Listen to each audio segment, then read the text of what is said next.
L'autre front est bien sûr celui de la Russie et de l'Ukraine avec ce coup gagné par les Ukrainiens de manière extrêmement spectaculaire.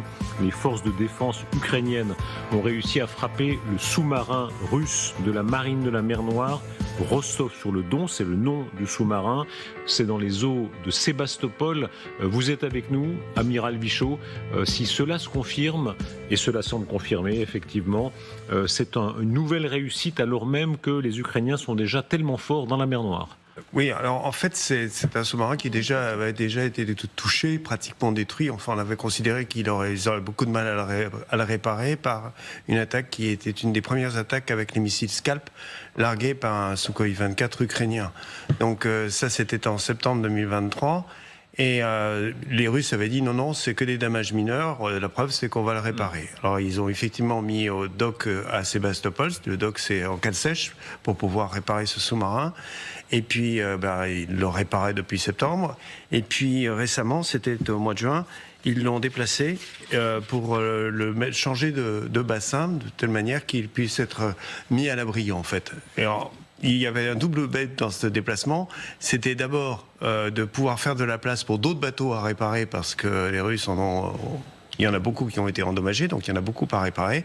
Et puis la deuxième chose, c'était aller cacher ce sous-marin un peu plus au fond du port de Sébastopol pour qu'il soit beaucoup plus discret. D'ailleurs, il avait recouvert de filets de camouflage, et on sait qu'on repart mal un bateau sous un filet de camouflage. Est-ce qu'on a idée exactement de comment il a pu être touché et coulé, ou en tout cas gravement endommagé? Alors ce qui est important à signaler, c'est qu'il a fallu réussir deux choses. D'abord, à avoir sa position exacte, mais ça on le sait pratiquement maintenant depuis quelques mois. Et puis, deuxième chose, il a fallu organiser un raid pour y aller. Et il faut observer que ce raid, il est simultané avec une attaque de missiles S-400 russes, également en Crimée. Donc, il y a bien d'abord un affaiblissement des défenses antiaériennes, ou en même temps, un affaiblissement des défenses antiaériennes et le matraquage de ce sous-marin par un nouveau missile. Alors, je ne sais pas exactement ce missile.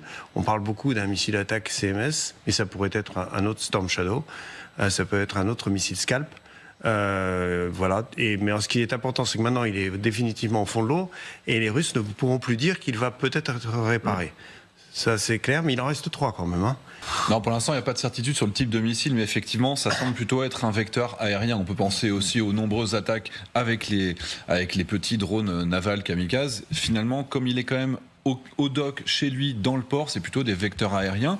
Effectivement, il y a eu cette réussite sur un système de défense anti-aérienne russe S-400 qui n'en finit pas de décevoir les spécialistes qui pensaient que c'était le meilleur. Et je fais partie de ceux qui, mea culpa, on y croyait. Et encore une fois, certainement que l'attaque MS est le plus adapté, puisque les Ukrainiens, ça fait quand même assez longtemps qu'on ne les a pas vus lancer les systèmes, les missiles de croisière qui sont lancés avec les avions de chasse. Donc probablement dans cette zone, ce serait effectivement l'attaque MS qui a une portée de 300 km, et ils ont déjà touché des bateaux au quai, en train de vraiment d'attendre. Donc ce serait pas la première fois, mais réussir un coup d'éclat avec un système qui est capable de lancer les missiles de croisière contre les civils ukrainiens, on le sait bien, ça c'est quand même une grande réussite. Justement, les Russes avaient d'ailleurs mis à la mer simultanément les 3 sous-marins kilos qui leur restent, pour bien montrer qu'ils avaient toujours une menace au large de la Crimée. Et là, on vient leur prouver qu'effectivement, ils n'en ont plus que 3. Comment ce pont pourrait-il être réellement détruit? On rappelle ce qui s'est passé en 2022, ça a été la sidération partout en Europe de voir que les Ukrainiens réussissaient ce premier coup. Est-ce qu'ils pourraient aller plus loin? Écoutez ce que disait sur notre antenne Marion Buchet, c'est une très grande pilote de chasse. Elle apportait son expertise sur le fait que les F-16 qui sont arrivés, pourraient peut-être contribuer à cela. Un pont, c'est quand même quelque chose qui est assez en longueur, et donc avec la précision des armements, en fonction des armements que vous allez utiliser, vous allez plus ou moins être sûr de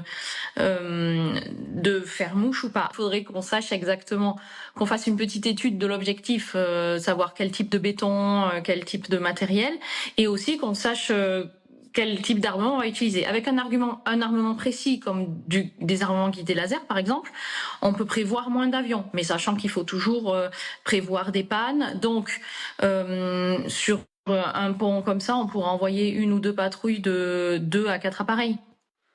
Voilà, c'est extraordinaire de voir Marion Buchet avec un petit air gourmand. C'est rare qu'on la voit comme ça. C'est une pilote de guerre. C'est une pilote de guerre, c'est son métier. On s'est fait plaisir, parce que déjà, dans sa tête, elle se voyait déjà dans son avion en train de s'approcher. Oui, on comprend très bien la séquence. Elle parle de peu de moyens, elle dit 2 à 4 avions.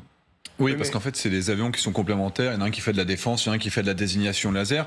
Mais ça, c'est dans le cas où on s'approche à une distance suffisamment proche pour pouvoir avoir cette désignation. Et en réalité, les missiles de croisière tels qu'ils ont été utilisés jusqu'à maintenant ont prouvé, en détruisant des bateaux dans le chantier naval de Kerch, en détruisant des bateaux qui sont juste à côté, on a déjà prouvé qu'ils avaient la possibilité de taper, mais à quelques kilomètres du pont. Donc pour moi, c'est un choix politique aujourd'hui de ne pas l'avoir détruit, parce que soit ils n'en ont pas reçu l'autorisation, soit ils attendent un moment où ce sera stratégique de le faire s'effondrer. Le général Richoult le dit à chaque fois, il valait mieux détruire les ponts le 5 juin 1944 plutôt qu'un an plus tard. Et ils attendent le bon moment. La vraie question aussi, c'est, effectivement, elle expliquait l'intérêt des F-16. Aujourd'hui, les avions qui lancent les missiles de croisière à 300 km de portée, les Scalp, c'est des Sukhoi 24 avec une avionique soviétique. C'est-à-dire que votre position de largage, elle peut décaler de quelques mètres. Alors que si vous avez des F-16, avions beaucoup plus précis, sur lesquels on aurait potentiellement des missiles de croisière également, là, votre avion, quand il lance son missile, la précision, elle est au centimètre près.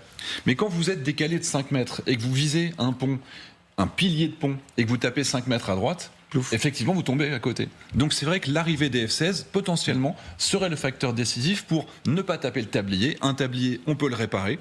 Taper par le haut, on peut le faire avec les attaques MS. Mais des missiles de croisière suffisamment précis pour taper sur un tablier, c'est peut-être les F-16 qui manquaient également. Rappelons l'échange qui avait été saisi. C'était un échange qui n'était pas destiné à être public.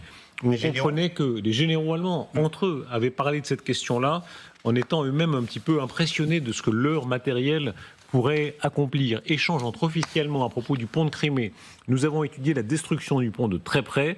Malheureusement, à cause de sa taille, il ressemble à une piste d'atterrissage. Je pourrais avoir besoin de 10 à 20 missiles. L'autre dit, le Taurus pourrait réussir à faire tomber le pont si vous visez les piliers. Oui. Donc en réalité, le Taurus aussi pourrait faire son œuvre. Oui, on considère que le Taurus est l'équivalent du Scalp, simplement c'est une question de quantité, ou alors d'autorisation simplement. Mais le Taurus a une capacité de faire tomber ce pont, parce qu'il a aussi, en gros, il y a plusieurs têtes. Il y a des têtes qui vont aller en profondeur. Le Scalp, il va avoir une première tête qui va faire exploser, qui peut s'enfoncer en profondeur. Si bien que sur certains constatation, quand on a utilisé le missile Scalp français sur des ponts, il est passé au travers et il a explosé en dessous. Exactement ce que vous disiez par rapport au sous-marin.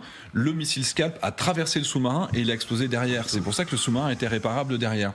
Et le missile Taurus, a priori, dans sa configuration, peut impacter, non pas au deuxième choc, mais après quelques centièmes de seconde, après avoir rentré dans l'épaisseur du pilier. Et ça, c'est quelque chose qui est particulier sur ce missile, qui pourra en faire un bon usage s'il était décidé d'en donner, évidemment, mais les Allemands ne veulent toujours pas aujourd'hui. La longue distance, elle sert aussi les Russes dans une autre logique, toujours celle des drones. On a vu ces dernières semaines et ces derniers jours encore et ces dernières heures même l'efficacité de certains drones russes avec même un nouveau drone. Oui, c'est le Gerbera, en fait, c'est ce qui ressort des attaques qui ont été menées ces dernières semaines par la Russie. Il y en a eu énormément. On pense en particulier à ce qui s'est passé il y a quelques jours dans la nuit de mardi à mercredi. L'Ukraine dit avoir neutralisé plus de 40 drones russes au-dessus de Kiev et autour de la capitale. C'est l'attaque la plus importante depuis des mois, attaque de drones. Et parmi tous ces drones qui ont été lancés par Moscou, il n'y avait pas que des Shahed d'origine iranienne. Il y en avait aussi d'autres, jusque-là inconnus au bataillon. Ce sont des drones dits Gerbera. Leur particularité, c'est qu'ils peuvent être utilisés pour des attaques à longue distance, qu'ils peuvent aussi servir pour du renseignement, car ils sont apparemment équipés d'une caméra. Et surtout, ils seraient relativement bon marché et faciles à concevoir, puisqu'ils seraient essentiellement composés de plastique et de mousse et de composants électroniques accessibles au grand public, et leur prix est estimé à $10 000 l'unité, contre $20 000, donc 2 fois plus pour un Shahed iranien. Ah, c'est très impressionnant. Le système D marche pour tout le monde. Pour vous qui avez commandé un sous-marin nucléaire lanceur d'engins qui vaut combien ? Très cher. 1 milliard ? On va savoir. Allez, 1 milliard. 1 milliard à peu près ? Bien plus cher. Plus cher, hein, ouais. Là, on a des drones qui coûtent combien, Johanna ? 10 milliards. Voilà, 10 000 euros. Et avec 10 000 euros, c'est pas tout à fait le même usage, je vous l'accorde, mais on voit à quel point, de part et d'autre, et les Russes et les Ukrainiens, le système D dans cette guerre fonctionne. Mais le système D fonctionne dans toutes les guerres. Hein. C'est vraiment les expédients, c'est d'ailleurs terrible à dire, mais c'est aussi un facteur de progrès extraordinaire. Parce que l'imagination, la compétence de chacun est poussée à son maximum, ne serait-ce que pour sauver sa peau, c'est quand même une belle motivation. La durée de vie de nouvelles technologies sur le front aujourd'hui, c'est 3 mois. pendant la dernière RSAterie, il y avait toute une équipe des concepteurs de drones ukrainiens qui sont venus et ils ont raconté aux militaires français, ils ont dit que chaque 4 mois, il faut faire ils font la révision de leur technologie et chaque 4 mois, il y a les nouveautés qui arrivent. Si tu n'arrives pas à suivre ce rythme, tu perds. Donc l'intensité des nouveautés, des inventions est énorme aujourd'hui sur le front. Et on a la personne de Xavier Tettelmann, quelqu'un qui concrètement, vous travaillez avec les combattants ukrainiens, vous ne faites pas qu'observer, hein, vous aidez, vous êtes acteur, et là aussi vous avez le système D. Alors oui, mais de toute façon, les Russes ont moins la population qui est motivée pour développer ce genre de système. Quand l'Ukraine réussit à frapper encore une fois une base aérienne majeure la nuit dernière, c'est un succès qui est fait avec ces drones, l'équivalent de ces drones-là. Là, la particularité de ce Gerbera, c'est que c'est en gros l'équivalent du Shahed, un petit peu plus petit, 4 mètres d'envergure, également probablement 1 millier de kilomètres de portée, 20 kilos de charge utile d'explosifs. Et la grosse différence, effectivement, c'est que soit on l'envoie en drone kamikaze qui va aller se bombarder sur une cible à longue distance, soit il a une caméra qui est dessus, et pas une caméra qui émet avec une information qu'on va capter par les ondes radio, mais parce qu'il y a des puces téléphoniques ukrainiennes. C'est-à-dire qu'à partir du moment où il a passé la frontière et qu'il est dans la profondeur ukrainienne, il capte la 3G, il capte la 4G, et tranquillement à Moscou, ils sont capables a priori de continuer à le piloter, y compris jusqu'à l'impact. Et ça, c'est la différence avec les drones Shahed kamikaze. On envoie sur une position coordonnée, plus ou moins avec une position GPS approximative, qui peut être brouillée. Mais là, tant qu'il capte le téléphone, on peut aller jusqu'à l'impact. Donc si on vise un aéroport et qu'il y a un avion à tel endroit ou tel endroit, a priori, ils peuvent le réorienter. Et ça, c'est une grande crainte pour les Ukrainiens. Cette guerre, vous avez remarqué, c'est une guerre de nouvelles technologies. C'est une guerre de drones. C'est la première guerre d'envergure où les drones sont devenus quasiment une arme principale. Ce qui fait que même dans les forces armées ukrainiennes, ils ont créé en fait une unité des drones. C'est devenu une arme. Cinquième armée. Cinquième armée des forces armées ukrainiennes. Et les Ukrainiens, bien évidemment, ils étaient pour le moment un peu ils avaient de l'avance sur les Russes parce que les Russes ne savaient pas les faire. Donc, ils sont allés chez les Iraniens récupérer les drones qu'ils ne savaient pas faire. Bon, après, ils ont récupéré la technologie. Ils ont construit l'usine à El Abouga, donc pour construire les drones. D'ailleurs, où sont les écoliers, les lycéens qui les construisent. Mais les Ukrainiens ont envoyé un drone là-bas pour frapper l'usine même qui construit les drones. Et il y a une chose sur laquelle je voudrais attirer votre attention, c'est que depuis 3 mois, l'Ukraine, chaque jour, répond par une vague de drones sur le territoire russe, et qui est presque la même que les Russes. Et en fait, même cette semaine, on a eu un petit record où les Ukrainiens ont dépassé en fait, le nombre de frappes par les drones sur le territoire russe. Des raffineries notamment. Des raffineries, aéroports, les PC, les dépôts de munitions, mais aussi les aérodromes. Ils ont réussi aussi un exploit d'envoyer un drone à 1800 km au nord sur l'aéroport stratégique à Olenevka, dans le nord de la Russie. Est-ce que cette guerre d'usure, parce que c'est une guerre d'usure, ils se portent les uns les autres des coups, et on voit que les uns et les autres arrivent à pénétrer dans le territoire de l'autre. Si on ajoute cela aux scènes des dernières heures, c'est-à-dire l'échange des prisonniers, Karamurza libéré par les Russes, en sens inverse, Vadim Krasikov, le tueur à gages libéré côté occidental, Vladimir Poutine, Joe Biden bien sûr, mais Joe Biden il est sur le départ et l'enjeu n'est pas le même, mais Vladimir Poutine qui se pose en celui qui peut négocier, est-ce que ça remet sur le tapis l'idée de discuter avec les Russes ? En fait, il y a 3 fronts. Il y a le front, la première ligne, les hommes qui meurent avec les chars. Il y a le front des armes stratégiques qui vont taper dans la profondeur, à 1800 km, dans les 2 camps. Et les Ukrainiens ont vraiment pris l'ascendant, effectivement, depuis quelques semaines dans ce domaine-là, avec des résultats beaucoup plus intéressants que de taper sur des hôpitaux. Et il y a le 3e front, qui est le front politique, dans lequel les 2 camps se rendent bien compte que les Russes, ils ont beau envoyer tout ce qu'ils peuvent.